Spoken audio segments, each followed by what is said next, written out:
गेल्या 1.5 महिन्यापासून हे सुरू आहे. शांत राहणं माझी. अभिनेत्री प्राजक्ता माळी सध्या चर्चेत असून राजकीय नेत्यांकडून थेट नाव घेत केलेल्या आरोपांनी तिने पत्रकार परिषदेत यावर भाष्य केले. पत्रकार परिषदेत आमदार सुरेश धस यांनी अभिनेत्री प्राजक्ता माळीसह अनेक अभिनेत्रींची नावे घेत आरोप केले होते.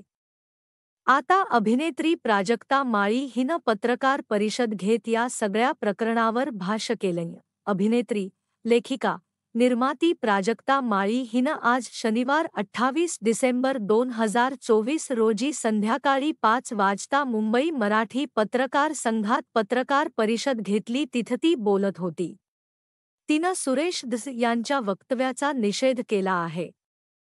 गेल्या 1.5 महिन्यापासून हे सुरू आहे.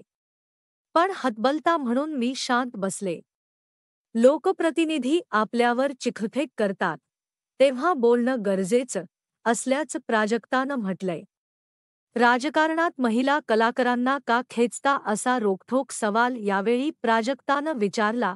बीडमध्ये कधी पुरुष कलाकार गेले नाहीत का? तुम्हा महिलांच्या चारित्र्यावर शिंतोडे उडवत नाहीत तर त्यांच्या कर्तृत्वावर प्रश्नचिन्ह उपस्थित करतायत, यातून तुमची मानसिकता दिसते, असं म्हणत प्राजक्तानं सुरेश धस यांना सुनावलं आहे. तर त्यांनी माझी जाहीर माफी मागी. माझीच नाही तर इतर अभिनेत्रींचंही त्यांनी नाव घेतलं, त्यांचीही माफी मागावी, अशी मागणी तिने केली. प्रसार माध्यमांसमोर कसं बोलावं याचं भान नाही.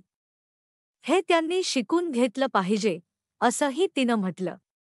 अशा लोकांमुळे आमचं कलाक्षेत्र बदनाम होत असल्याचंही प्राजक्ता म्हणाली. करुणाताई, तुम्हाला मिळालेली माहिती चुकीची आहे, असंही प्राजक्ता माळीने यावेळी स्पष्ट केलं. तर महिला आयोगाकडे त्यांचीही तक्रार केली आहे, पण त्यानंतर त्या गप्प होत्या.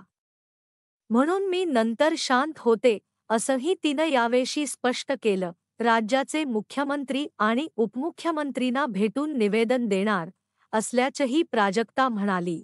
तिथं बीडमध्ये कायदा सुव्यवस्थेचा प्रश्न निर्माण झाला असताना तुमची गाडी कलाकारांवर का घसरते? हे सगळं कितपत योग्य आहे? तुमचं राजकारण तुम्हाला लखलाभ. त्यांनी माफी मागितली नाही तर कायदेशीर मार्गाने माझ्या वकिलांमार्फत कारवाई करेन, असंही तिनं म्हटलं आहे.